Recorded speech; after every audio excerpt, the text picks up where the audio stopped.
আর বিয়ার ওয়েদারের যে ভিউ মনে হয় ভিডিও করে ছাড়লেই ডাইরেক্ট ভাইরাল।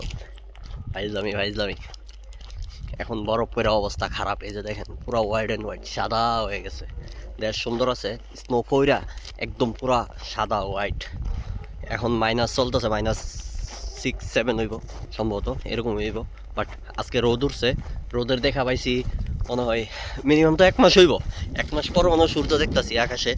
এতদিন তো সূর্য উঠছে না, আজকে তো উঠছে। এখন কয়দিন ওয়েদার ভালোই যাইব, বাট এই বরফগুলো যখন গলবো তখন বুঝাইব। এখনই তো বুঝাইতেছে -6-7 কি না বাড়ির দ্বারা কথা। বাট এটা অ্যাডজাস্ট হয়ে গেছে, আস্তে আস্তে আরও অ্যাডজাস্ট হয়ে যাবো। এখন আহামরি তেমন ঠান্ডা লাগে না আর কি, লাগে কিন্তু আগের মতো লাগে না আর কি। ওই সব কিছুই অভ্যাসে পরিণত হয় যখন, তখন মানুষের লাইফে সব কিছুই এই আর কি অভ্যাসে পরিণত হয়ে যায় সব কিছু, প্রত্যেকটা মানুষের জীবনেই আর কি।